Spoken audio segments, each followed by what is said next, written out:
ධම්මස්සවන කාලෝ අයං භදන්තා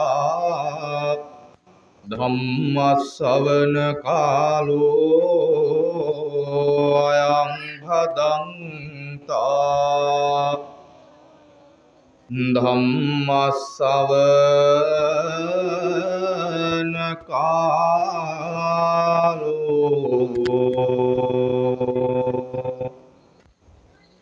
අයං භදන්තා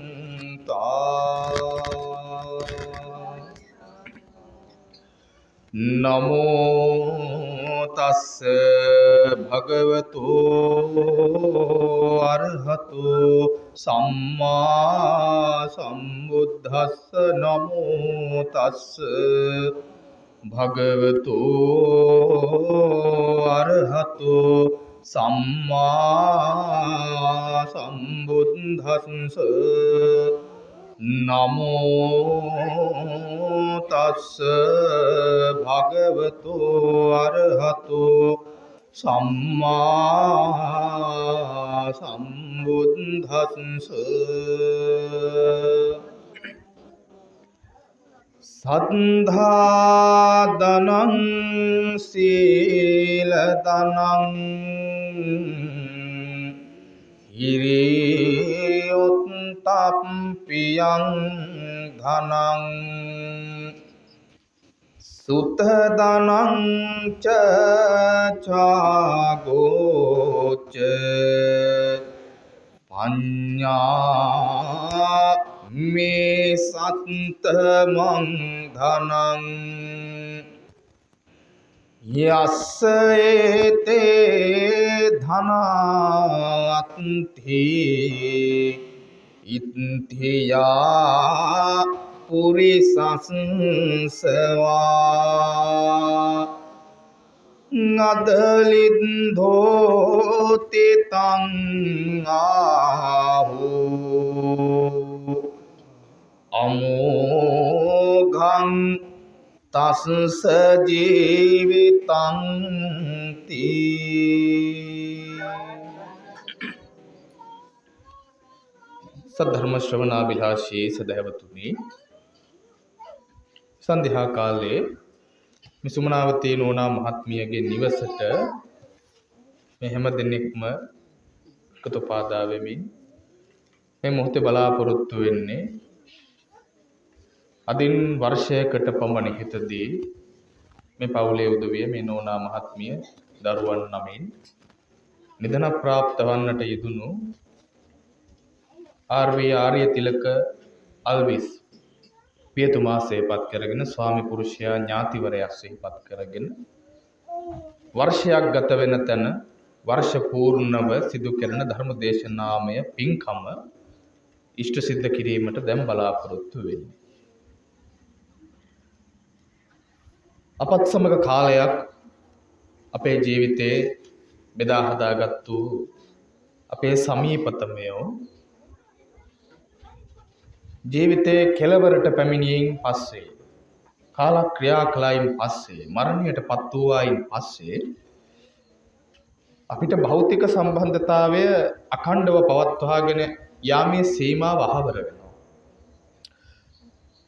භෞතිකව සම්බන්ධතාව පැවැත්වීමේ සීමාව කියලා අපි මෙතන අදහස් කරන්නේ අපි ඇඳුමෙන් පැළඳුමෙන් ආහාරයෙන් පානයෙන් ඉඳුමෙන් හිටුමෙන් කෑමෙන් බීමෙන් ගමනෙන් බිමනෙන් මේ හැම දෙයකින්ම අපි පවත්වපු භෞතිකමය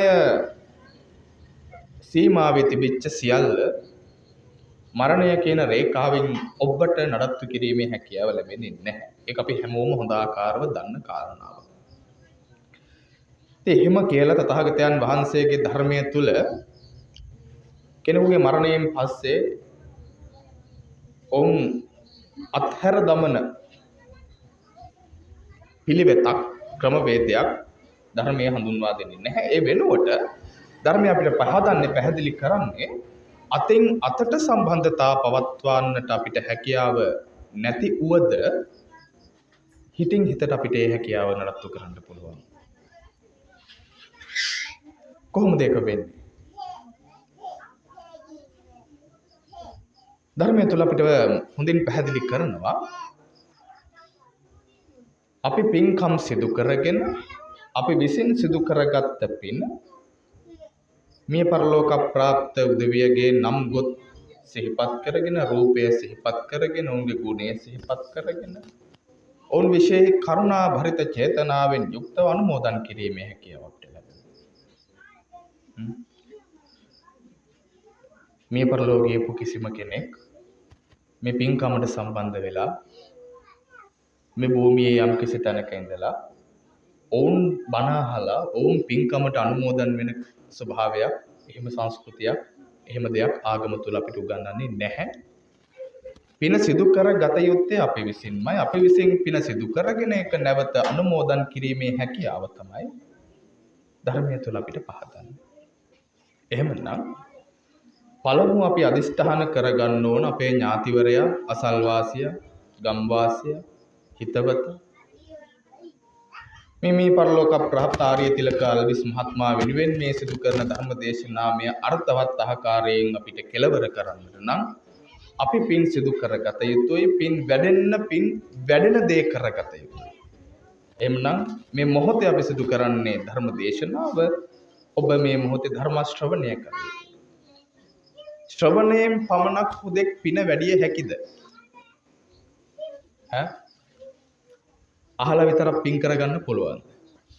නෑ, අපිට ධර්මයේ ඒකට පිළිවෙත් කිහිපයක්, පියවර කිහිපයක් පෙන්වනවා. එවනම් අපි අහන තරමට අපිට පින් සිදු වෙනවා නම් අපි පිනෙන් ආඩ්‍ය මිනිස්සු බවට පත් වෙන්න ඕනේ. එහෙම නෙමෙයි ධර්මයේ පැහැදිලි කරන්නේ. සුනාත ධාරේත චරාත. අපිට පියවර තුනක් ධර්මයේ තුල පැහැදිලි කරනවා. එක සුනාත ශ්‍රවණය කිරීම. ඉතින් ශ්‍රවණය කිරීම කියන එක හුදෙක් අහනවා කියන එක විතරක් නෙමෙයි. සුනාත කියන පදයේ සරල අර්ථය ශ්‍රවණය කිරීම වුණාට මෙතන අපේක්ෂා කරන්නේ හුදු ශ්‍රවණයක් නෙවෙයි.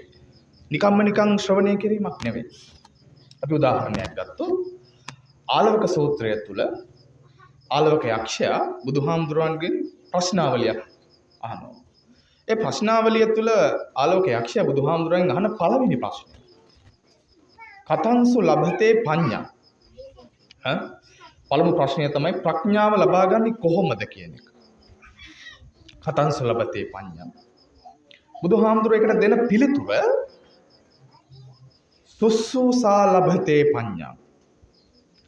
ආලවක යක්ෂයා තාගතයන් වහන්සේගෙන් අහන්නේ ප්‍රඥාව කියන එක ලබාගන්නේ කොහොමද? බුදුහාමුදුර දෙන පිළිතුර සුස්සුසා ලබතේ පඤ්ඤා. ආලවක ප්‍රඥාව ලැබෙන්නේ සුස්සුසා ශ්‍රවණය කිරීමෙන්, ඇහිීමෙන්. එතකොට එහෙමනම් අපිට පිළිතුර පැහැදිලි. අපේ ශ්‍රවණය කියන එක නාභිගත වෙන්න ඕන, ඍජු වෙන්න ඕන. අපේ ශ්‍රවණයේ එල්ලය තියෙන්න ඕන. ප්‍රඥාව දියුණු කර ගැනීම කියන අරමුණ පෙරදරි කරගෙන. එහෙම නැති ශ්‍රවණය හුදු ශ්‍රවණයක් පමණයි. දැන් අපි බලන්න. අපි උපත්තිය සිදු කරපු තැන ඉඳලා දැන් ඔබගේ ඒ වයස් ප්‍රමාණ අනුව ඔබ කොච්චර දේවල් අහලා ඇද්ද? ඒ අහපු හැමදේම ඔබට මතකද? නැහැ. ඒ අහපු හැමදේම ඔබට ප්‍රයෝජනවත් වුණාද? ඒත් නැහැ. එහෙමනම් ඔබට මතක තියෙන යම් ප්‍රමාණයක් තිබෙනවා. ඔබ ඒ මතක තියාගත්තේ කොහොමද කියලා ඔබ ආවර්ජනය කරනවා.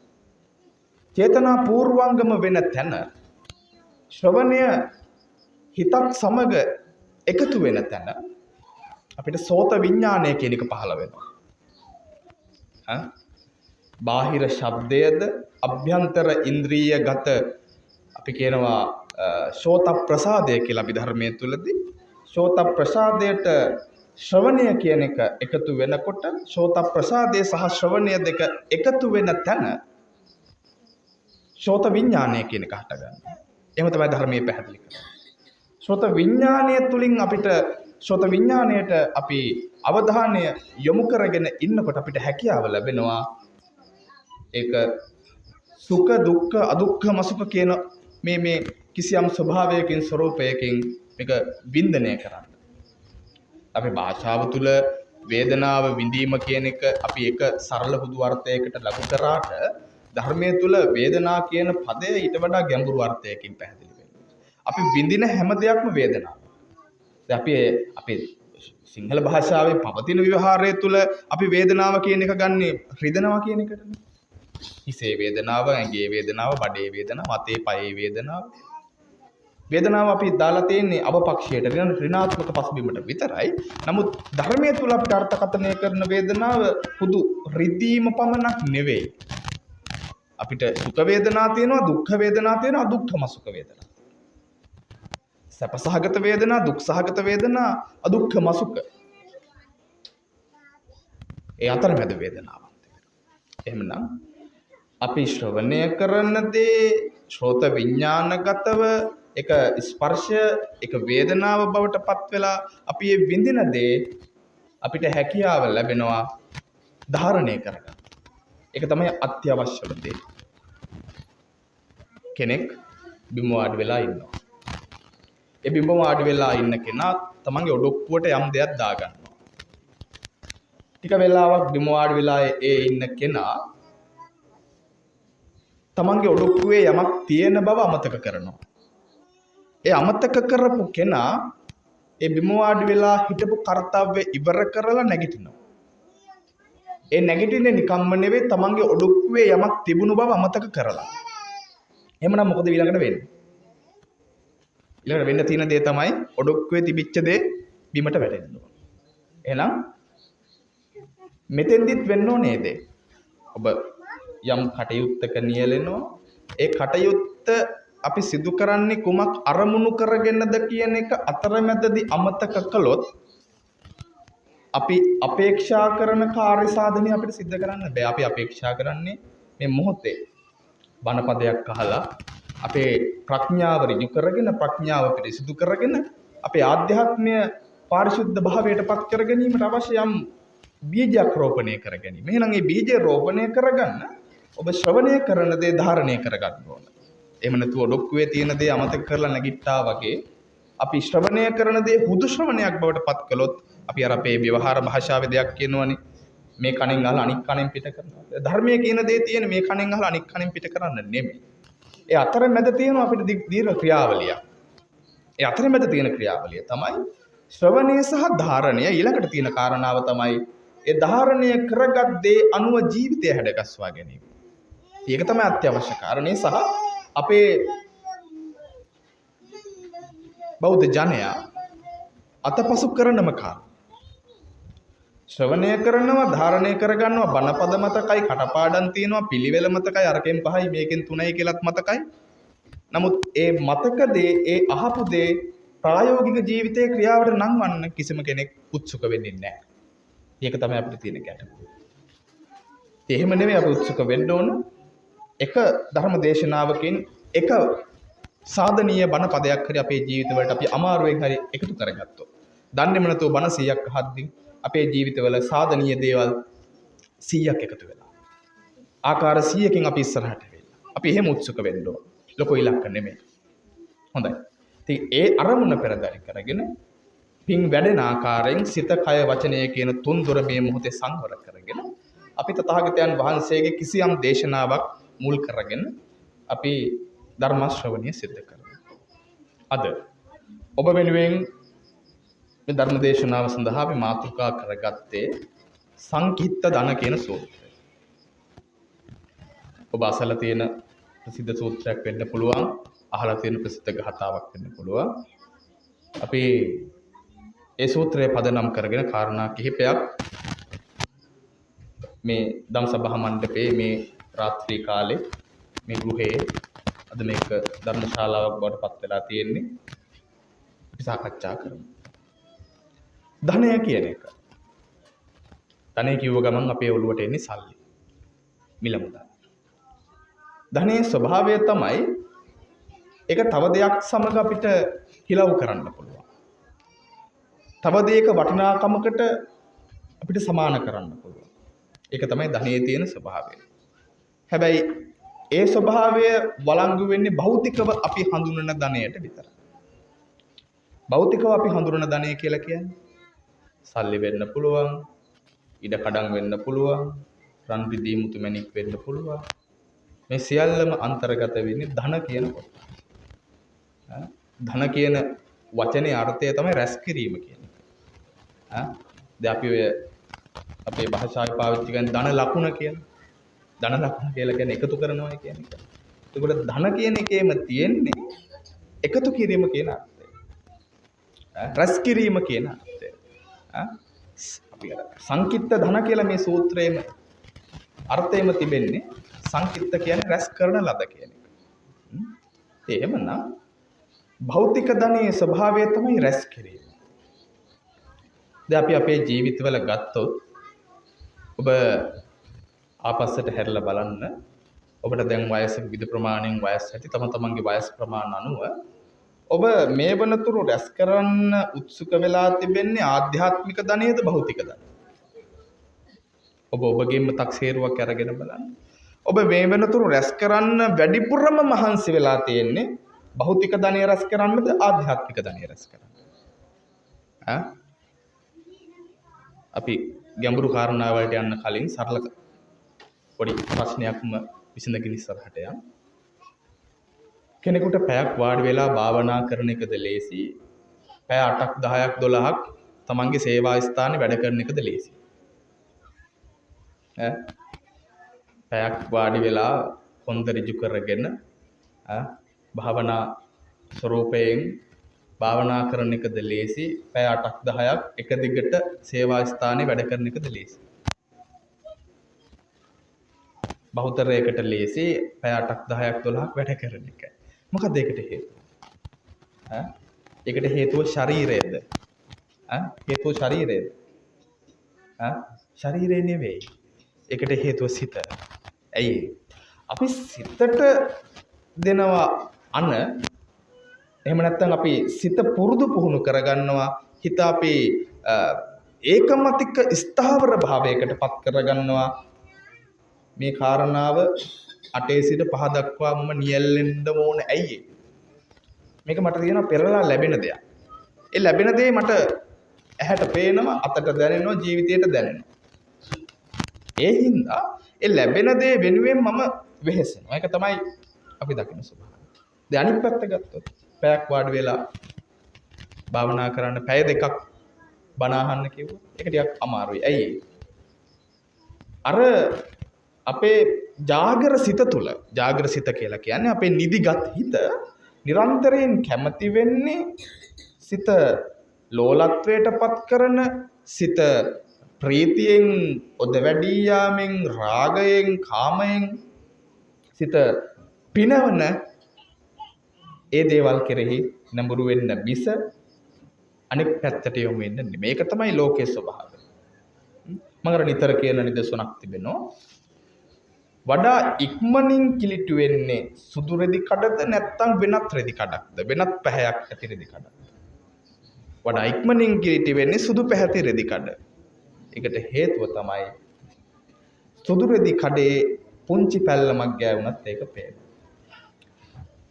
ඒක අපේ ජීවිතයට සම්බන්ධ වෙන්නේ කොහොමද? අපේ සිතත් හරියට සුදු රෙදි කඩක් වගේ, සුදු රෙදි කඩක් වගේ තිබෙන සිත ඉක්මනින් කිලිටු වෙනවා. මොකද පුංචි ක්ලේශ ධර්මයක් මේකට ඇතුල් වුණත් ඒක මහා කිලිටු පැල්ලමක් හැටියට කාලාන්තරයක් තිස්සේ පවතින නිසා. එhmenan මේ කාලාන්තරයක් තිස්සේ අපේ හිතට කාවදින දේවල් ඒකේ පැලපදියම් වෙන්න පටන් ගන්නවා. ඒ දේවල් වලටම අපි නැඹුරු වෙනවා. හරියට පැය 8ක් 10ක් එක දිගට අපි රැකිරක්ෂා කරනවා වගේ. මේක ඒක ප්‍රතික්ෂේප කිරීම නෙවෙයි. අපි මේ සංසන්දනයක් සිද්ධ කළේ. ඒ සංසන්දනය සිද්ධ කරේ මොකටද? අපි ආධ්‍යාත්මික ධනය රැස් කිරීමට වඩා අපි ජීවිතේ වෙහෙසෙන්නේ භෞතික ධනය රැස් කරන්න. හොඳයි. භෞතික ධනය රැස් කිරීම අවශ්‍යයි. ඇයි අවශ්‍ය කරන්නේ? තථාගතයන් වහන්සේ පවා ගිහි කියන පදය ඉදිරියෙන් දැම්මා විශේෂණ පදයක්. ඒ විශේෂණ පදය තමයි කාම භෝගී. කාම භෝගී කියන පදය නැත්තම් විශේෂණය තථාගතයන් වහන්සේ ගිහි කියන පදයට ඉදිරියෙන් දැම්ම. ඇයි ඒ? කම්සප අත් විඳින උදවිය හැටියට තමයි ගිහි කියන පාර්ශවයේ උන්වහන්සේ නම් කළේ. එතකොට ගිහි කියන පාර්ශවයේ ඒ විඳින කම්සපය විඳින්න නම් කම්සප කියලා කියන්නේ මෙතන යාන වාහන අරගෙන ගෙවල් දොරවල් හදාගෙන හොඳ දුමක් පැලඳුමක් ඇඳගෙන මේ ගත කරන ඒකාකාරී චක්‍රාකාර ජීවිතය. චක්‍රාකාර ජීවිතය. මේක නැවතුමක් නැහැනේ. මේ අවුරුද්දේ තනුම් ගන්නවා, ලබන මාසෙත් ගන්නවා, ඊළඟ මාසෙත් ගන්නවා. මේ මාසේ අපි ගේ නඩත්තු කරන්න ඕන, ලබන අවුරුද්දේ ඕන, ඊළඟ අවුරුද්දටත් ඕන. මේක චක්‍රාකාර ජීවිතය. එතකොට එහෙම ගත කරන අපේ ජීවිතවලදී අපි අනිවාර්යෙන් භෞතිකත්වයේ සංවර්ධනය කරගන්න ඕන. නමුත් අපි නොතේරෙන, අපි නොදන්න, අපි නොදකින පැත්ත තමයි මනුෂ්‍යත්වයක් ලබාගෙන අපි මේ ලෝකයට පැමිණියේ හුදෙක් භෞතික සංවර්ධනයක් ලබා ගන්න පමණක්ද? සත්වයෝ මේ ලෝකේ ට්‍රිලියන ගණනක් සත්වයෝ ඉන්නවා. ඒ අතර ගණන් කරන්න බැරි තරම් හැට පේන්නේ නැති සත්වයෝ ඉන්නවා. කරණීය සූත්‍රය තුල පැහැදිලි කරනවානේ දිඨාවා ඒවත් දිඨා ඒච දූරේ වසන්තිය විදූරේ කියලා. දිඨාවා ඒවත් දිඨා. පේන සත්තුත් ඉන්නවා, නොපේන සත්තුත් ඉන්නවා. දැන් අපේ මේ ශරීරයේ එක අංගලයන්ගේ කෑල්ලක් විශාලනය කරලා බැලුවොත් මේ ශරීරයේ පෘෂ්ඨය මත මේ සම මත පිට ලක්ෂ ගණනක් ශුද්‍ර ජීවීන් ජීවත් වෙනවා. අපේ මැරිච්ච මේ හැම ආහාරයට ගනිමින් අපිට හැර නොපෙනුනාට ලක්ෂ ගණනක් ශුද්‍ර ජීවීන් ජීවත් වෙන එක ජීවයක්. ඒකට මනුෂ්‍යත්වයේ වගේ දුර්ලභ කාරණාවක් සාක්ෂාත් කරගත්ත අපි හොදෙක් භෞතික දියුණුවක් විතරක් ලබලා මැරිලා යන එකද අපේ ජීවිතයේ අර්ථය. භෞතික ධනිය පමණක් රැස් කරලා මැරලා යන එකද අපේ අර්ථය? නෑ, ඒක නෙමෙයි අපේ අර්ථය. තථාගතයන් වහන්සේ පැහැදිලි කරනවා අපි භෞතික ජීවිතේ සංවර්ධනය කරනවා සේම අපි ආධ්‍යාත්මයේද සංවර්ධනය කරගත යුතුයි හරියට තරාදියක් සමබර කරනවා වගේ. මේ භෞතිකත්වයේ විතරනම් සංවර්ධනය කරන්න තරාදියේ ආධ්‍යාත්මයේ පැත්ත ඉහළ නගිනවා, සමබරතාවයේ ගිලිහෙනවා. එහෙමනම් අපි මේ සමබරතාවය ඇති කරගන්න අපි රැස් කරන ධනය මෙලොවට සහ පරලොවට කියන උභයාංශයටම අර්ථදායී ධනයක් බවට පත් කරගන්න ඕනේ. ඔබ මේ රැස් කරන භෞතික අපි මේ රැස් කරන භෞතික ධනය සියල්ලක්ම සීමා සහිත වින්දනයක්, සීමා සහිත කාල පරාසයකට පමණයි සීමා වෙන්නේ. සීමා සහිත කාල පරාසයකට. අර සංස්කෘත ශ්ලෝකයක් තිබෙනවා. අර්ථාග්‍රහේ නිවර්තන්තේ ශ්‍රමශ්‍රාණී මිත්‍ර බාන්ධවා සුස්කෘතං දුෂ්කෘතං චෛව ගච්ඡන්ත මනුගච්ඡ. අර්ථාග්‍රහේ නිවර්තන්තේ කෙනෙකුගේ මරණයත් සමග අර්ථ කියලා කියන්නේ මෙතන රැස් කරපුවා. ධනය. ආර්ථික විද්‍යාව කියන වචනේ හැදෙන්නේ අර්ථ. අර්ථ වේදය කියලා කියන්නේ, අර්ථ ශාස්ත්‍රය කියලා කියන්නේ ආර්ථිකය හා සම්බන්ධ පදයක්. අර්ථා කියලා මෙතන ධනය. අර්ථා ගෘහේ නිවර්තන්තේ. ගෘහේ කියලා කියන්නේ නිවසෙහි, නිවර්තන්තේ නවතිනවා. අපි රැස් කරපු දේවල් gedara නවතිනවා. මොන අවස්ථාවේදීද? කෙනෙකුගේ මරණය. ශ්‍රමශානීය මිත්‍ර බාන්ධවා. අම්මා තාත්තා බිරිඳ ස්වාමි පුරුෂයා දුව මිනිබිරිය සීයා ආච්චි යාළුවා එහෙලිය මේ සියලු දෙනා ශ්‍රමශානීය. ශ්‍රමශාන කියලා කියන්නේ සුසානය. සොහොන් බිම. සොහොන් බිමේදී ඒ කට්ටිය නවතිනවා. අපි හරි හම්බ කරපු ධනය ටික gedara තියලා gedara නවතිනවා. අපි හරි හම්බ කරගත්තු මානව සම්පත සොහොනේදී නවතිනවා. එහෙනම් සුස්කෘතං දුෂ්කෘතං චෛව ගච්ඡන්ත මනුගච්ඡ. අපි අරගෙන යන දේවල් දෙකයි තියෙන්නේ. ඒ රැස් කරපු හොඳ සහ නරක. ඒ දෙක අපි අරගෙන යනවා. අපි උත්සුක වෙන්න ඕනේ. එහෙමනම් අපි මෙලොවින් අරගෙන යන දේ දෙලොවට වැඩදායී දෙයක් බවට පත් කරගන්න. අන්න ඒ වගේ අරගෙන යන්න පුළුවන් සුවිශේෂී ධන වර්ග 8ක් පිළිබඳ තමයි අපි කෙටියෙන් මේ රාත්‍රී කාලේ සාකච්ඡා කරන්න සූදානම්. පළවෙනි එක සද්ධා ධන. ශ්‍රද්ධාව. ශ්‍රද්ධාව කොහොමද ධනයක් බවට පත් වෙන්නේ? අපි ඒක සාකච්ඡා කරමු. ශ්‍රද්ධාව කියලා කියන්නේ සරලවම ගත්තොත් අපේ හිතේ ඇතිවන චේතනාව. ඒ චේතනාව ඇති වෙන්න බලපාන බාහිර සාධක තිබෙනවා. හැම තිස්සෙම අපේ හිතේ යම් දෙයක් පහළ වෙන්නේ ඒ පහළ වීම කෙරෙහි බාහිර සාධකයක් පදනම් කරගෙන. උදාහරණයක් හැටියට හිතේ තරහවක් පහළ වෙනවා නම් ඒ තරහව පහළ වෙන්න අදාළ බාහිර සාධකයක් තිබෙනවා. හිතේ සතුටක් ඇති වෙනවා නම් ඒ සතුට ඇති වෙන්න බලපාන බාහිර සාධකයක් හෝ කිහිපයක් තිබෙනවා.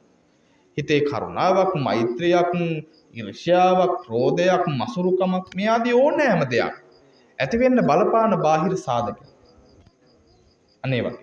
ශ්‍රද්ධාව කියන චේතනාව හිතේ ජනිත වෙන්න නම් ඒකට බලපාන බාහිර සාධක තිබෙනවා. ප්‍රධාන වශයෙන් තෙරුවන කෙරෙහි පවතින විශ්වාසය, තෙරුවන කෙරෙහි පවතින ඇදහිීම පදනම් කරගෙන තමයි ශ්‍රද්ධාව කියන එක හිතේ මතුවෙන්නේ. උදාහරණයක් හැටියට බලමු. ඔබ රුවන්වැලි සෑය වන්දනා කරන්න ගිහිල්ලා ඇති. නේද? රුවන්වැලි සෑය වන්දනා කරන්න යනකොට මේක මහා ස්තූපයක්. මේකේ ගඩොල් තිබෙනවා, මේකේ වැලි තිබෙනවා, මේකේ බාහිරින් අපි දකින්නේ මහා විශාල වාස්තු විද්‍යා ශිල්පයේ මහා විශ්ම කර්මයක් හැටියට. නමුත් ඒ මොහොතේ එතනට ගියාට පස්සේ ශ්‍රී මහා බෝධින් වහන්සේ අභියසදි හෝ රුවන්වැලි සෑය අභියසදි හෝ විශේෂයෙන් අපි රුවන්වැලි සෑය ගමු. ඒ අභියසදී ඔබේ හිතට ඇති වෙනවා එක්තරා හැඟීමක්. ඒ හැඟීම ඔබ බත් පිඟානක් අතර ගත්තොත් ඔබට ඇති වෙනවද? ඇති වෙනවද? රුවන්වැලි සෑය දැක්කයින් පස්සේ හිතේ එකපාරම පැන නගින ඒ හැඟීම ඔබ ගෙදර මිදුරතු ගන්නකොට ඇති වෙනවද? නේ? ගෙදර මකුළු දැල් කඩනකොට ඇති වෙනවද? ලිබ්බොක්ක සුද්ධ කරනකොට ඇති වෙනවද? නැහැ. ඇයි ඒ? එහෙනම් අන්න බාහිර සාධකයක් හැමතිස්සෙම බලපානවා අභ්‍යන්තර චේතනාව පහළ වෙනවා. හැබැයි මේ චේතනාවල විෂමත්වයක් තිබෙනවා. ඒ විෂමත්වයට බලපාන්නේ බාහිර සාධකවල තියෙන විෂමත්වය. එහෙමනම් චෛත්‍යක තිබෙන්නේ වැලි ගඩොල් සිමෙන්ති හුණු බදාම වුණාට අපි තෙරුවන කෙරෙහි හඳුනාගත් ආකාරය මත, අපි තෙරුවන කෙරෙහි අදහන ආකාරය මත, අපි තෙරුවන් ගුණ පිළිබඳව දන්නා ආකාරය මත අපේ හිත තුළ ඇතිවෙන ශ්‍රද්ධා චේතනාවේ උස්මිටි පහත්කම තීරණය වෙනවා.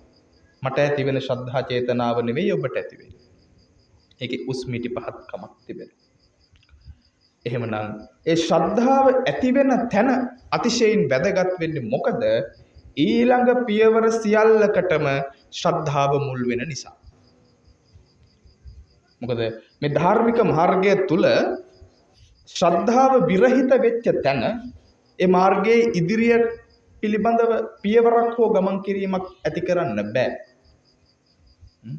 මොකද ආර්ය ධනය රැස් කරන්න අවශ්‍ය නම්, දෙලොවට වැඩ පිණිස දේ රැස් කරගන්න අවශ්‍ය නම්, ඒ වෙනුවෙන් අපි මූලික වශයෙන් හදා ගන්න ඕන හිත පිළිබඳව තමයි මෙතෙන්දී කතා වෙන්නේ.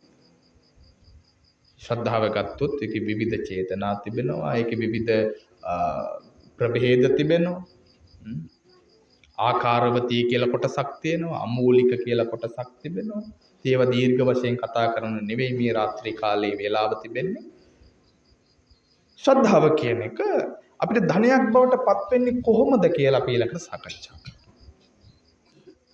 අපි පෙරදී සඳහන් කළා අපි පින්කම් ධර්මයකට හෝ යම්කිසි කුසල සහගත කටයුත්තකට අත ගන්නකොට ඒ කටයුත්ත පින් වැඩෙන ආකාරයෙන් සිදු කරගන්න බලපාන ප්‍රමුඛතම සාධකය තමයි හිතේ පවතින ශ්‍රද්ධාව. හිතේ පවතින ශ්‍රද්ධාව. ඔබ අහලා ඇති රසවාහිනිය කියලා ග්‍රන්ථයක් තිබෙනවා. මේ ග්‍රන්ථයේ කතාවක් තිබෙනවා. කතාව බොහොම කෙටියෙන් කියන්න. එක්තරා ගැබිනි මවක්, ඒ ගැබිනි මව කැමැත්තෙන් පසු වෙනවා ශ්‍රී පාද වන්දනා කරන්න. නමුත් ඒ ගැබිනි මවට හැකියාවක් නැහැ. ඉතින් බොහෝ පිරිසක් ඒ ගැබිනි මවගේ නිවස ඉදිරියෙන් ශ්‍රී පාද වන්දනාවට යනවා. ඉතින් මේ ගැබිනි මව අහනවා කොහෙද යන්නේ? අපි ශ්‍රී පාදේ වඳින්න යනවා. හොඳයි කියලා මේ එහෙම හැමෝගෙම අහනවා, දැනගන්නවා. ඉතින් මෙතුමිය බොහොම කැමති වුණත් මෙතුමියගේ ඒ ගර්භණී භාවය සමග ඒ මොහොතේ ශ්‍රී පාද වන්දනාව කරන්න යන්න බෑ.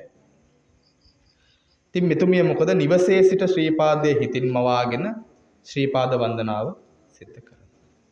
තව පිරිසක් දින ගණනාවක් වෙහෙස වෙලා මහන්සි වෙලා ශ්‍රී පාද කන්ද නැගලා ඒ විනෝදාස්වාදයේද ලබාගෙන පාරිසරික සුන්දරත්වයේද විඳගෙන ශ්‍රී පාද පත්මේ වන්දනා කරගෙන එනවා. රසවාහිනිය පැහැදිලි කරනවා වඩා පින් සිදු උනේ අර ගර්භණී මාතාවට බව. ඇයි? එතුමිය තුල පැවතුණු ශ්‍රද්ධාවේ ප්‍රමාණය මත එතුමිය පිනේ ප්‍රමාණයද ආඩ්‍ය කරගත් වග තමයි රසවාහිනිය පැහැදිලි කරන්නේ. එතකොට අපිට පැහැදිලි ශ්‍රද්ධාව කියන එක පිනේ අඩුල්හුඩු භාවය ඇති කරවන නැති කරවන ස්වභාවයටද මූලික හේතුවක් වන වග. දෙක සීල. ශ්‍රද්ධාව නැති තැන අපිට සීලයක් ඇති කරගන්න බෑ. මොකද මේ ආර්ය මාර්ගය පිළිබඳ වැටහීමක් විශ්වාසයක් නැති කෙනෙකු මේ ආර්ය මාර්ගය තුළ උගන්වන ශීලමය ප්‍රතිපදාවකට සම්මාදන් වෙන්නේ නැහැනේ. යම්කිසි පුද්ගලයෙක් පිළිබඳව අපිට විශ්වාසයක් නැත්තම් අපි මූල්‍ය ආයතනයක් කියලා උදාහරණයක් ගමු බැංකුවක් කියලා. ඒ බැංකුව ගැන අපිට විශ්වාසයක් නැත්නම් අපි බැංකුවේ මුදල් තැන්පත් කරන්න යනවද? අපිට යම්කිසි කෙනෙක් පිළිබඳව හෝ පුද්ගලයෙක් හෝ පාර්ශවයක් පිළිබඳ විශ්වාසයක් නැත්තම් ඇදහිීමක් නැත්තම් අපි මේ පුද්ගලයා හෝ පාර්ශවය හා සම්බන්ධ කරගෙන අපි ගනුදෙනුවක් කරන්න යන්නේ නැහැ. එහෙමනම් තෙරුවන සහ ඔබ අතර සම්බන්ධතාවය දියුණු කරන ප්‍රධාන සාධකයක් තමයි ශ්‍රද්ධාව කියන්නේ. ඒ ශ්‍රද්ධාව ඇති වෙන තැන අපිට ඊළඟ පියවර ටික ගමන් කරන්න පුළුවන්. සීලය කියන්නේ.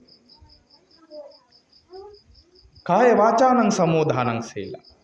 කය සහ වචනය කියන දෙක සංවර භාවයට පත් කර ගැනීම තමයි සමෝධානයට පත් කර ගැනීම තමයි සීලය කියලා කියන්නේ.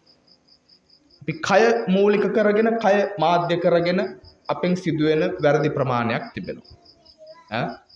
පානාතිපාත ඒ වගේම අදත්තාදාන සහ කාම මිත්‍යාචාර කියන මේ මූලික අකුසලයන් කය මාධ්‍ය කරගෙන අපි අතින් සිද්ධ වෙනවා.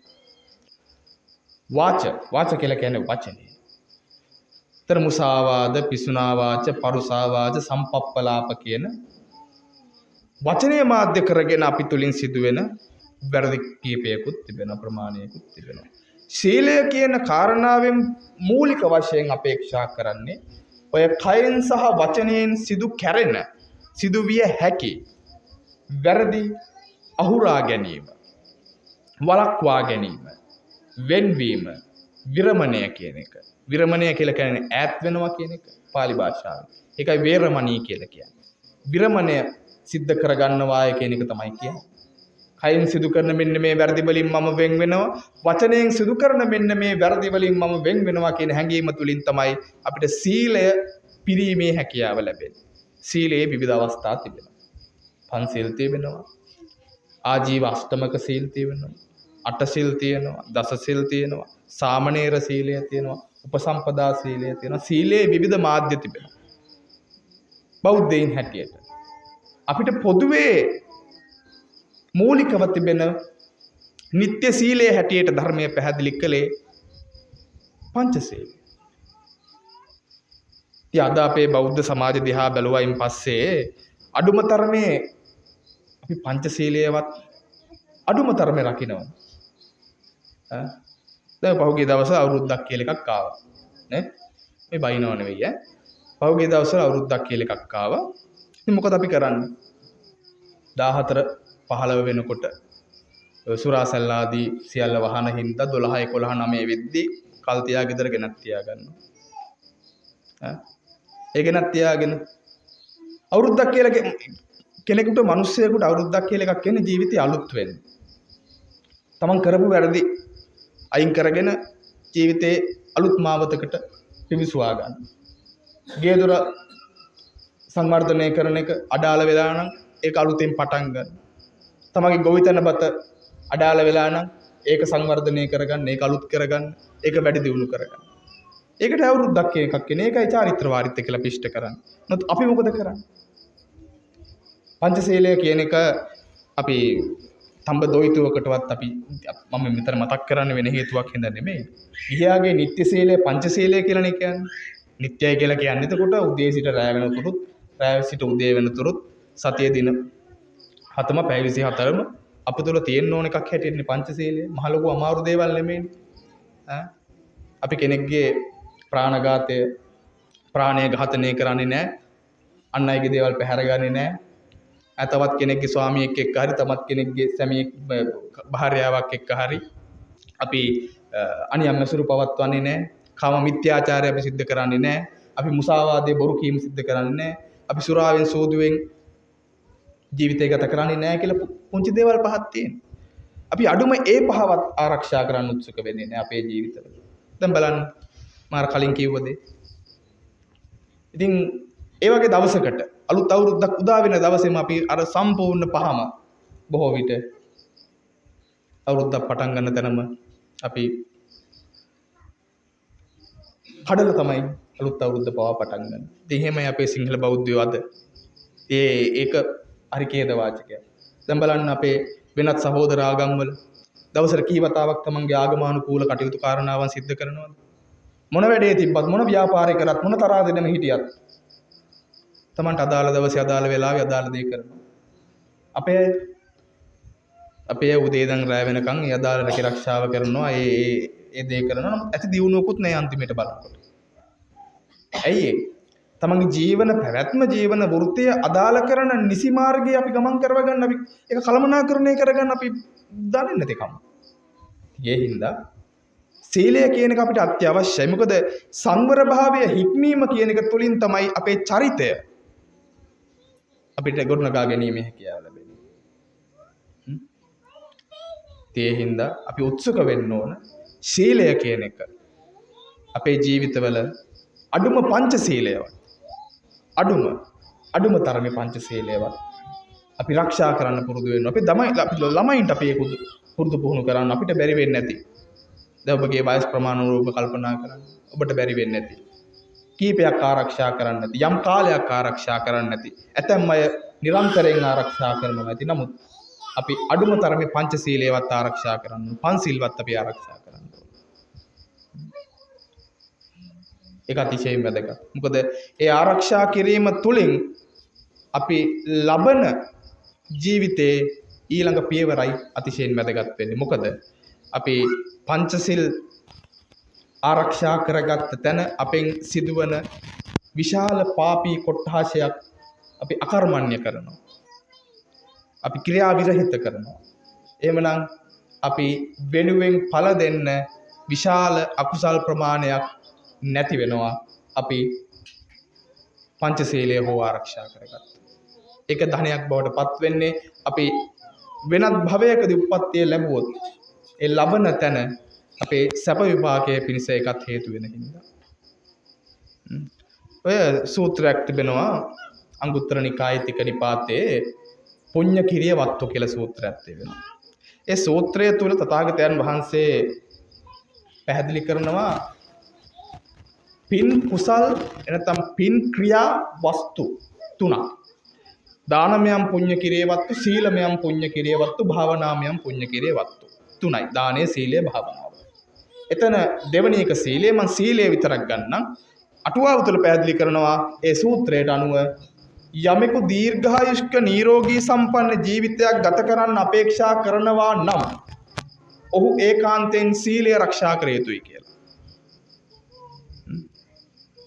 මොකද අපි කරන හැම පින්කමකටම සාපේක්ෂව අදාළව අපි ලබන ආනිසංසයක් තිබෙනවා. අපිට දන් දුන්නොත් අපිට බහභෝග සම්පත් ලැබෙනවා. අපි සිල් රැක්කොත් අපිට නිරෝගී භාවය ලැබෙනවා. අපි භාවනාව ජීවිතේ වැඩි දියුණු කරොත් අපිට ප්‍රඥාව ලැබෙනවා. දැන් බලන්න සමාජයේ ජීවත් වෙන මිනිස්සු අපි සංසන්දනය කරොත් මේ කාරණා තුනත් එක්ක ඇතැම් අය ඉන්නවා. භවභෝග සම්පත් ඕනෑ තරම් තිබෙනවා. නමුත් නිරෝගී භාවය නැහැ. ප්‍රඥාවක් තිබෙනවා, භවභෝග සම්පතුත් තිබෙනවා, නිරෝගී භාවය නැහැ. ලෙඩ හැමතිස්සෙම ලෙඩ. හැමතිස්සෙම වෛද්‍යවරු ගාව. ඕනෑ තරම් සල්ලි භාගෙ තියෙන අය. එහෙම අය දැකලා නැද්ද? ඕන තරම් අපි දැකලා තියෙනවා. තවත් අය ඉන්නවා භවභෝග සම්පත් කිසිම දෙයක් ඇත්තේ නැහැ. කන්න බොන්නවත් හරියට කිසි දෙයක් නැහැ. නමුත් ප්‍රඥාව තිබෙනවා, නිරෝගීකම තිබෙනවා. එහෙම මිනිස්සු අපි දැකලා තියෙනවා. තවත් පිරිසක් මේ ලෝකේ ජීවත් වෙනවා. භවභෝග සම්පත් නැහැ. ඒ වගේම නිදුක් නිරෝගී භාවයක් නැහැ. හැබැයි ප්‍රඥාව තිබෙනවා. එහෙමයි අපි දැකලා තියෙනවා. තවත් අය මේ ලෝකේ ජීවත් වෙනවා භවභෝග සම්පත් ඇත්තෙත් නැහැ, ප්‍රඥාව ඇත්තෙත් නැහැ, නිදුක් භාවයේ නිරෝගී භාවය ඇත්තෙත් නැහැ. එමනම් සීලය කියන එක අපිට වැදගත් වෙන්නේ හුදෙක් අපේ සමාජ ජීවිතයේ හික්මීම ඇති කර ගැනීම උදෙසා පමණක් නෙවෙයි. අපිට ඒක පරලෝක වශයෙන් ඒකාන්ත වශයෙන් හේතුවක් බවට පත් වෙනවා. ඒ හේතුවක් බවට පත් වෙන්නේ ඒක පුහුණුවක් හැටියට අපි ජීවිතයේ එකතු කරගත්තොත්. මොකද සාංශාරිකව අපි මේ එන චක්‍රාවලිය ඇතුලේ අපි පුරුදු පුහුණු කරගත්ත දේවල් වල අවශේෂය තමයි මේ ජීවිතය කියලා කියන්නේ. අපි පුරුදු පුහුණු කරපු දේවල් වල වර්තමාන අවශේෂය ඉතුරු වෙච්ච දේවල් ටික තමයි මේ ජීවිතය කියලා කියන්නේ. එතකොට අපි පුරුදු පුහුණු කරලා තියෙනවා නම් හොඳ දේවල්, ඒ හොඳ දේවල් වල ප්‍රතිඵලයක් හැටියට මේ මනුෂ්‍යත්වය පිළිබාගත්තේ. නම් මේ මනුෂ්‍යත්වයේ මෙතනින් කෙලවර නොකර ඉදිරියට පවත්වා ගන්නට නම් මොකද මනුෂ්‍යත්වයෙන්ම තමයි නිර්වාණය අපි සාක්ෂාත් කරගන්න පුළුවන් වෙන්නේ. එමනම් මනුෂ්‍යත්වය අනිවාර්යයි. මනුෂ්‍යත්වය අනිවාර්ය කරගන්නට නම් අපි සීලය කියන කාරණාව ජීවිතේ වඩා වර්ධනය කරන්න ඕනේ. ඒක වැදගත්. හිරි ඔත්තප්පියන් දනං සද්ධා දනං සීල දනං හිරි ඔත්තප්පියන් දනං. හිරි සහ ඔත්තප්ප. හිරි ඔත්තප්ප. ලැජ්ජාව සහ බය. ලැජ්ජාව සහ බය. පවට ඇති ලැජ්ජාව සහ පව් කිරීමට ඇති බය. දැන් අපේ සමාජය අද නැත්තේ මොයි දෙකනේ. අපේ අයෝගේ අනිත් පැත්ත. අපේ අයගේ තියෙන්නේ පිනට බය සහ පිනට ලැජ්ජා ඇතිකම. පවට බය සහ පවට ලැජ්ජාව නෙමෙයි. පිනට ඇති බය සහ පිනට ඇති ලැජ්ජාව.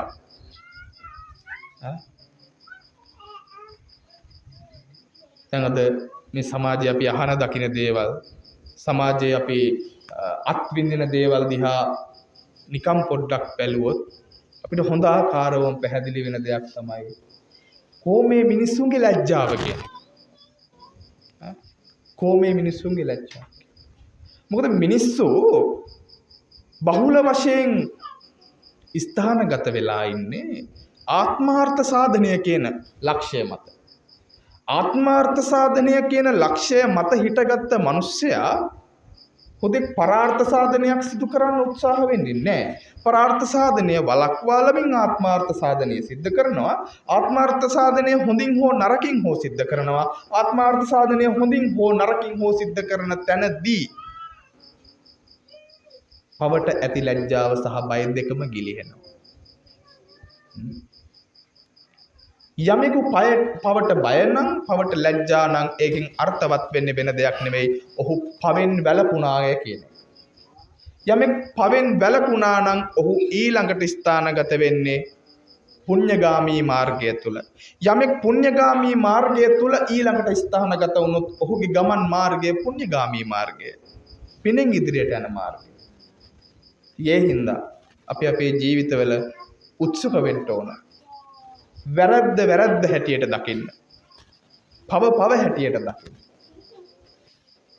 ධම්මපදයේ පැහැදිලි කරනවා අසාරේ සාර මතිනෝ සාරේ චාසාර දස්සිනෝ. අපි නිසරු දේ නිසරු හැටියට දකින්න අපිට හැකියාව ලැබෙන. ඒකට තමයි අපිට බුද්ධියක් තියෙන්නේ. අපිට මනසක් තියෙන්නේ.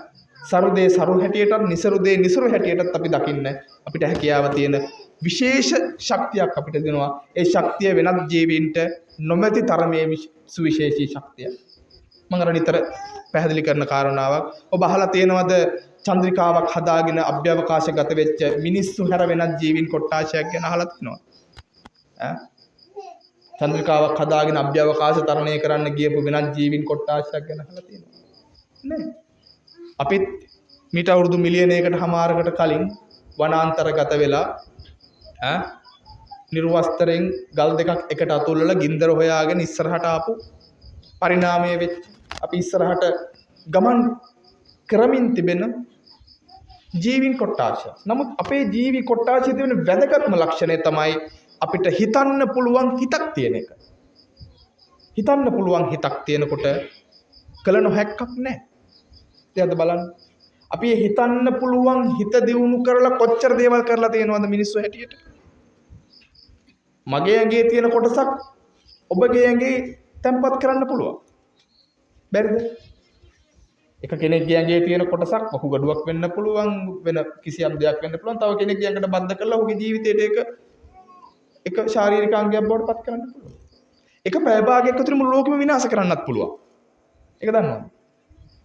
අද මිනිස්සු හැටියට මානව බුද්ධිය පදනම් කරගෙන අද මේ ලෝකෙ සකස් කරලා ආරක්ෂිතව තිබෙන පරමාණු බෝම්බ වගේ දේවල් පිපුරුණු කිසියම් දෙයකින් ඒ සියල්ලක්ම අපිට පිපුරුණොත් එක පැය භාගයකින් මේ මුළු පෘථිවියම විනාශ වෙලා යන්න පුළුවන්. ඒ දේවල් සියල්ලක්ම කළේ අපි. ඒ දේවල් සියල්ලක්ම කළේ පුද්ගල මනස. අද මේ අහස උසට තියෙන ඉංජිනේරු තාක්ෂණය, වෛද්‍ය විද්‍යාව, කලාව, අපි මේ දකින මේ යාන්ත්‍රික මේ හැම දෙයක්ම නිර්මාණය වෙන්නේ වෙන කොහෙවත් නෙවෙයි පුද්ගල මනස ඇතුලේ. හැබැයි ඒ සියල්ලක්ම භෞතික පැත්ත. සෝවාන් මාර්ගස්ත පලස්ත සක්‍රුදාගාමී මාර්ගස්ත පලස්ත අනාගාමී මාර්ගස්ත පලස්ත අරහත් මාර්ගස්ත පලස්ත කියන මේ අෂ්ටාර්ය පුද්ගලයන්ද බිහිවන්නේ මේ මනස දියුණු කිරීමෙන්මයි. බුදු වෙන්නත් අනිවාර්යෙන් වෙන්න ඕන මනුෂ්‍යත්වය. මිනිස් සත්භවයක උප්පත්තිය ලබන්න ඕන බුද්ධත්වයේ පවා ලබා ගන්න. එමනම් හොඳාකාරවම අපිට පැහැදිලි මේ මනසේ භෞතික පැත්තකුත් ආධ්‍යාත්මික පැත්තකුත් තියෙනවා කියන එක. අපි නිරන්තරයෙන් අපි උත්සුක වෙලා ඉන්නේ මේ භෞතික පැත්ත විතරක් වර්ධනය කරන්න. ආධ්‍යාත්මික ශක්තිය ආධ්‍යාත්මිකව මේක වැඩි දියුණු කරගත්තොත් අපිට තිබෙන වාසිය පිළිබඳ අවබෝධයක් නැතිව.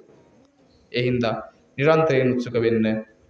නිසරු දේ නිසරු හැටියට දැකලා, සරු දේ සරු හැටියට දැකලා, පව ජීවිතේ ප්‍රතික්ෂේප කරමින්, පව සිදු කරන්න ලැජ්ජ වෙමින්, පව සිදු කරන තැන ලැජ්ජ වෙමින්, පව සිදු කිරීම ප්‍රතික්ෂේප කරමින් පින කෙරෙහි අපේ දෘෂ්ටිය, අපේ ජීවන ප්‍රතිපදාව පුණ්‍යගාමී ප්‍රතිපදාවකට ලං කරන්න. මොකද සියලු බුදුවරුන් අපිට අනුශාසනා කරන්නේ අන්නේ ඒ තැන ඉඳලා. සබ්බ පාපස්ස අකරණ. අපිට බුදුවරු අනුශාසනා කරන්නේ ඒ තැන ඉඳලා. සියලු පව් නොකිරීම. කුසලස්ස උපසම්පදා. කුසල රැස් කිරීම.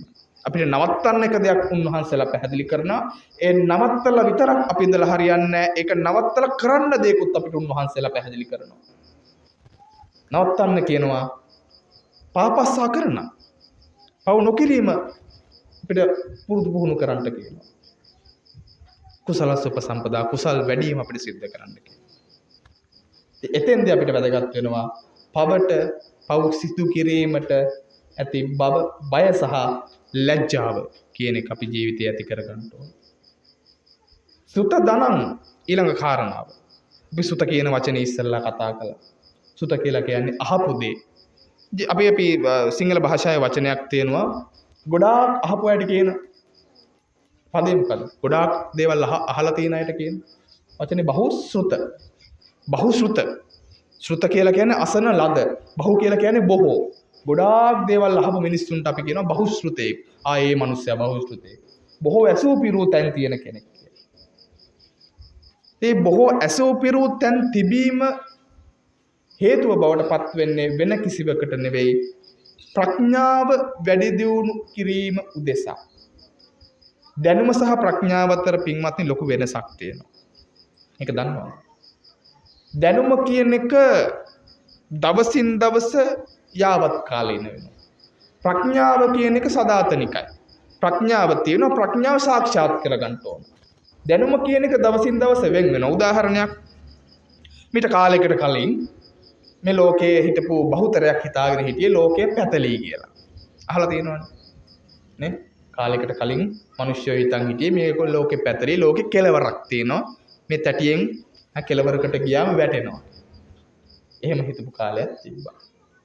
නමුත් ඔය ගැලීලියෝ වගේ විද්‍යාඥයෝ දුරේක්ෂ හදාගෙන තරු පිළිබඳව ආකාශ වස්තු පිළිබඳ පරීක්ෂණ කළයින් පස්සේ ඔන්න තේරුම් ගත්තා මේක ගෝලයක් කියලා. එහෙනම් එතෙක් පැවති දැනුම යාවත් කාලේන වුණා. අද තියෙන දැනුම නෙවෙයි හෙට තියෙන. දැනුම කියන එක යාවත් කාලින. ප්‍රඥාව කියන එක එහෙම නෙමෙයි. ප්‍රඥාව කියන එක ලෝකයේ සනාතනික ධර්මය. ඒ සනාතනික ධර්මය සාක්ෂාත් කරගන්න නම් අපි ඒකට අදාළ මනස දියුණු කරන්න ඕන. ඒ දියුණු කරන තැනදී අත්‍යවශ්‍යම සාධකය තමයි ශ්‍රුතිය. එහෙම නැත්නම් ශ්‍රවණය කියන එක. බුදුදහම පහළ වෙන්න කලින් ඉන්දියාවේ තිබිච්ච ප්‍රමුඛතම ධර්මයක් තමයි වෛදික දර්ශනය. වෛදික දර්ශනය. වෛදික දර්ශනයේ උච්චතම අවස්ථාව තමයි උපනිෂද් ධර්මය කියලා කියන්නේ. උපනිෂද් ධර්මය පරම්පරාවෙන් පැවතාපු ක්‍රමවේදයක් තියෙනවා. ඒ ක්‍රමවේදය තමයි ගුරුවරයා රාත්‍රී අඩ අඳුරේ තමන්ගේ ශිෂ්‍යයා සමීපයේ වාඩි කරගෙන ඒ ශිෂ්‍යයාගේ කනට කොඳුරා දැනුම එහෙම නැත්නම් උපනිෂද් ඉගැන්වීම ප්‍රකාශ කිරීම. ඒ ශ්‍රවණය කිරීම.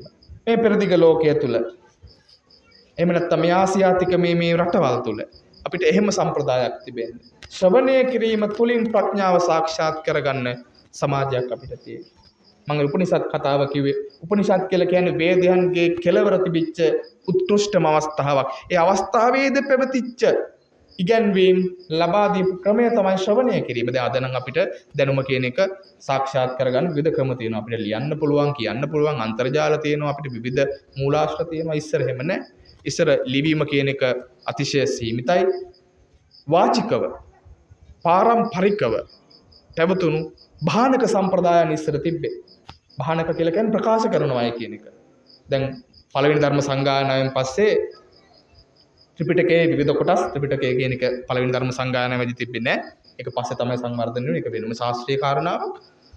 නමුත් සරියුත් හාමුදුරන්ගේ ශිෂ්‍ය කණ්ඩායමට, මහා කාශ්‍යප හාමුදුරන්ගේ ශිෂ්‍ය කණ්ඩායමට, ආනන්ද හාමුදුරුවෝ කණ්ඩායමට මේ ධර්මයේ විවිධ කොටස් බාර දුන්නා. කටපාඩමින් ඉස්සරහට අරගෙන යනවා.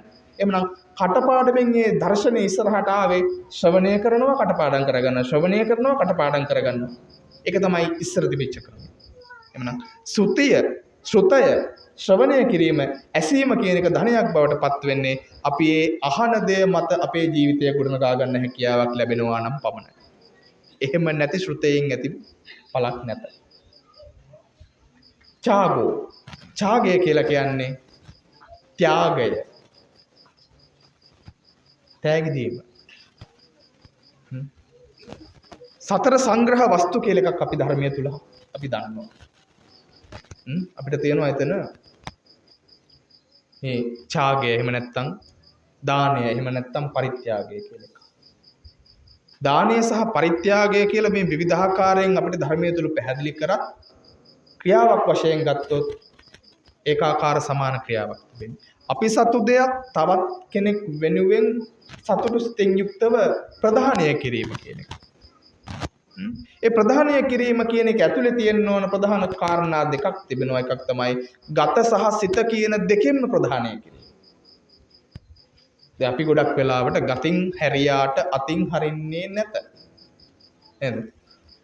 ගතින් හැරියාට අතින් හරින්නේ නැත. එහෙම නැත්නම් ගතින් හැරියාට හිතින්ද හරින්නේ නැත. ඒක තමයි මනුෂ්‍ය ස්වභාවය. නමුත් අපිට සංකිට ධන සූත්‍රය තුලදී පැහැදිලි කරනවා අපිට හැකියාවක් ලැබෙනවා නම් ජීවිතේ ඡාග සම්පත්තිය කියන එක දිනු කරගන්න.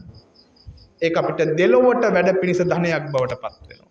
ඒක පෙරලා අපිට සැප විපාක ලබා දෙන ධනයක් බවට පත් වෙනවා. මේ ලෝකයේදී පමණක් නෙවෙයි පරලෝකයේදී පවා සැප විපාක ලබා දෙන ධනයක් බවට පත් වෙනවා. ඡාගය කියන එක අපි දිනු කරගන්න පුළුවන්. අවසානික පඤ්ඤා. පඩිපෙලක් නැගලා පොඩ ඉස්සරහට ආවා. ඒ ආවේ කොහොමද? සද්ධාවෙන්, සීලයෙන්, ශ්‍රුතයෙන්, හිරියොතප්පයෙන්, මේ ඉස්සරහට ආපු ගමනේ කෙලවරක් තිබෙනවා. ඒ ගමනේ කෙලවර තමයි ප්‍රඥා ලෝකය ලබා ගැනීම. ඔබට මතක නම් ධම්මචක්කපවත්තන සූත්‍රයේදී බුදුහාමුදුරුවෝ පැහැදිලි කරනවා එක කාරණාවක් මෙතෙන්දී ඒක අදාළයි. උන්වහන්සේ එතෙන්දී පැහැදිලි කරනවා ආලෝකෝ උදපාදී. ආලෝකයක් යම් තැනකට පහළ වෙනවා නම් ඒ ආලෝකය පහළ වෙන්නේ අඳුරක් තිබ්බ තැනින්. මොකද අඳුරක් නැත්තම් ආලෝකය එතන දිදුලන්නේ නැහැ. දවල්ට ලයිට් පත්තු කළ වැඩක් තියෙනවා. මහ දවාලේ ලයිට් පත්තු කළ වැඩක් තියෙනවා දැන් නැහැ. එහෙනම් ආලෝකයේ අවශ්‍යතාවය තිබෙන්නේ අඳුර ඇති තැන. තථාගතයන් වහන්සේ පැහැදිලි කරනවා ආලෝකෝ උදපාදී. ආලෝකය පහළ වුණා. කුමක්ද ආලෝකය? ප්‍රඥාවේ ආලෝකය. ඒකයි පඤ්ඤා උදපාදී, විඥා උදපාදී, ආලෝකෝ උදපාදී.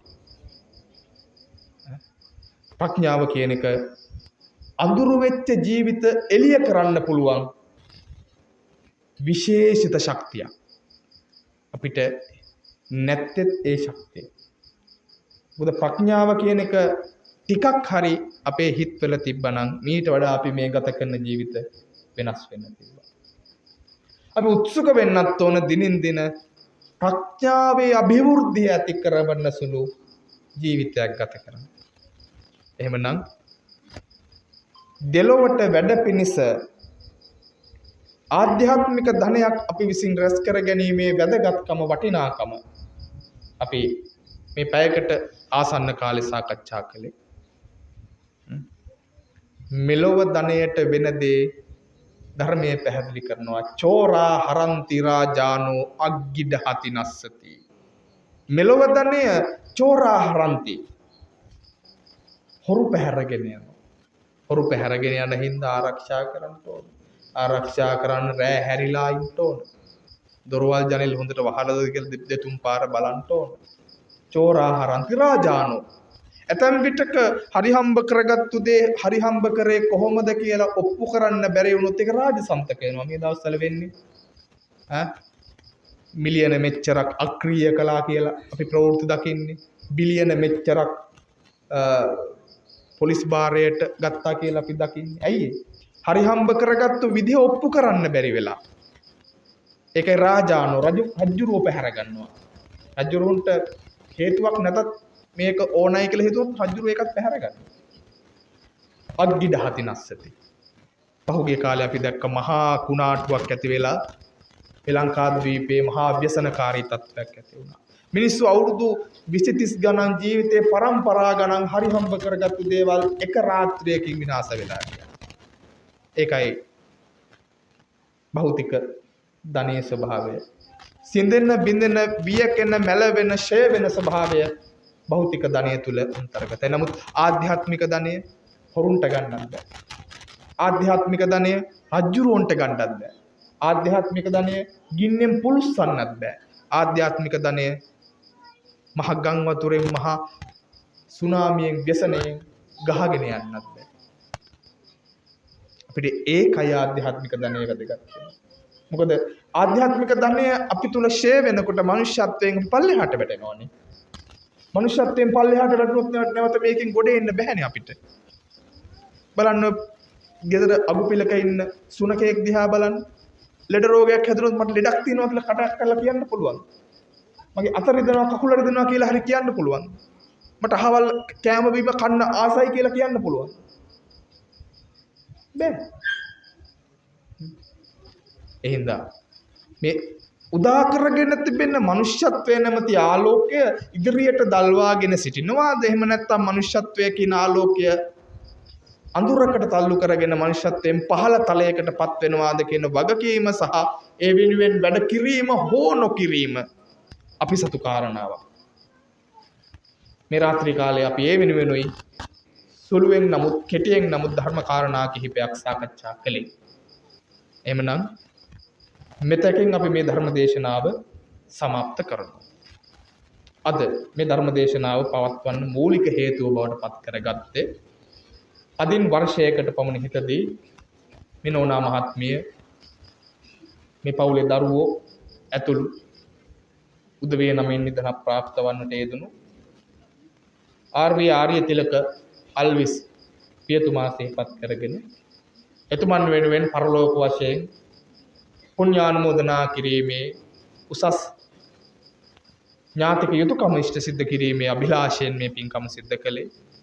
එහෙමනම් දැන් සිහිපත් කරගන්න මේ හැන්දෑවේ පංචශීලය ආදී උතුම් සීලයකටපත් වෙලා ධර්ම ශ්‍රවණය කරලා දහම් පඬුරු පූජා කරලා මේ ධර්ම ශ්‍රවණයෙන් පැමිණි ඥාති හිත මිත්‍රාදීන්ට බතබුලතින් සංග්‍රහ කරලා මේ ਸਰව ප්‍රකාර වශයෙන් සාක්ෂාත් කරගන්නට යෙදුණු උතුම් කුසලානිසංස ධර්මයන්හි පළමු කොටස ඔබ හැමෝම බලාපොරොත්තු වෙන පරිදි අදින් අවුරුද්දකට පමණ හිතදී සදහටම දෙනෙත් තියාගත්තු ආර්යතිලක අල්විස් පියතුමන්ගේ මළගිය ප්‍රාණකාරයාට අපි මේ පින් අනුමෝදන් කරමු. මේ පින් අනුමෝදන් වේවා.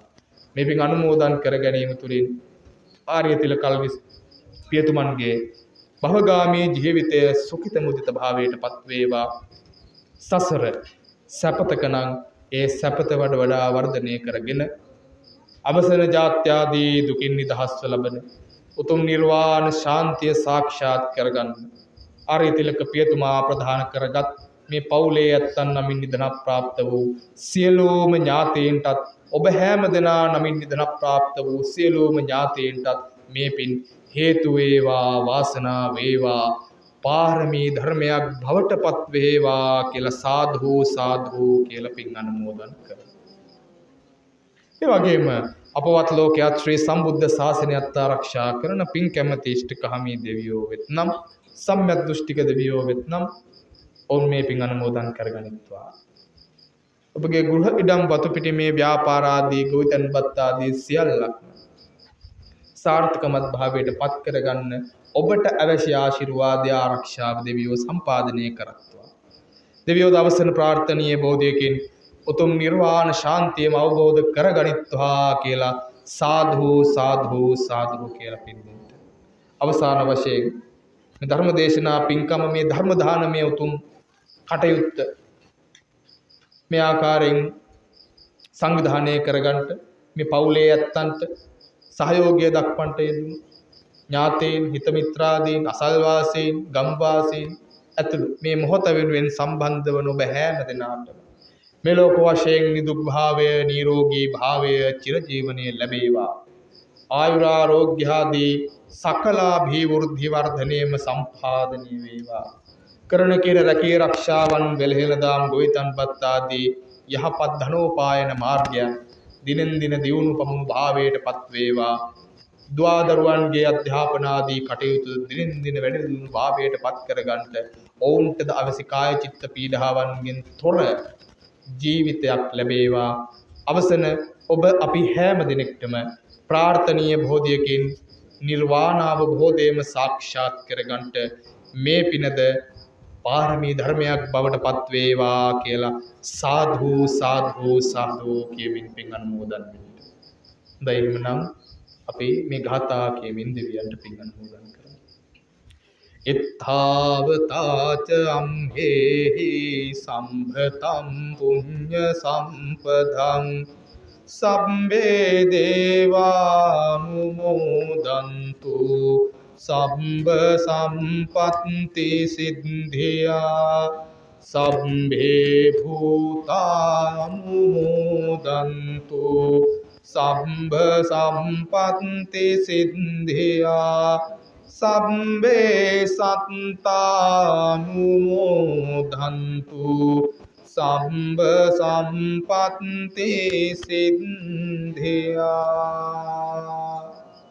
සෞර මාර වාරණ කේසරින්ධාය මාන භූපත තථාගතයන් වහන්සේගේ ශ්‍රී මුඛයෙන් දේශිත ධර්ම දේශනාවන්ගෙන් ශ්‍රවණය කිරීමෙන් ලබන ලද්දා වූ සකල විපුල පුණ්‍ය සම්භාර ධර්මයන් ලෝකයේ සම්බුද්ධ ශාසනය ආරක්ෂා කරන්නා වූ දෙවියන්ටත් ඔබ නමින් නිදන ප්‍රාප්ත වන්නට යෙදුනා වූ ආර්යතිලක අල්විස් පියතුමා ප්‍රදාන කරගත් සකල විද ඥාතීන් විශේෂිත ඔබ අප හැම දෙනා විශේෂිත ඒකාකාර අනුමෝදන් වීමෙන් උතුම් වූ නිර්වාණ අවබෝධය පිණිසම මේ පින හේතු වේවායි වාසනාම වේවායි සිතා චිත්ත ප්‍රීතියෙන් යුක්තව සාදර සිතින් සාදු කියා පින් අනුමෝදන් විය යුතුයි. හොඳ පරිස්කාර පූජාවන් කරමු.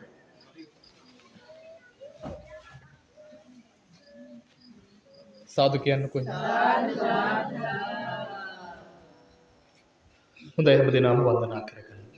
සබ්බීතියෝ විවජ්ජන්තු සබ්බ රෝගෝ විනස්සතු මාතේ භවත්වන්තරායෝ සුඛී දීඝායුකෝ භව අභිවාදන සීලිස්ස නිච්ඡං අද්ධාපචායිනෝ චත්තාරෝ ධම්මා වඩ්ඩන්ති ආයුවන්නෝ සුඛං බලං ආයුරාෝග්‍ය සම්පatti සග්ග සම්පatti මේවච අතෝ නිම්භාන සම්පatti හිමිනාතේ සමිජ්ජතු.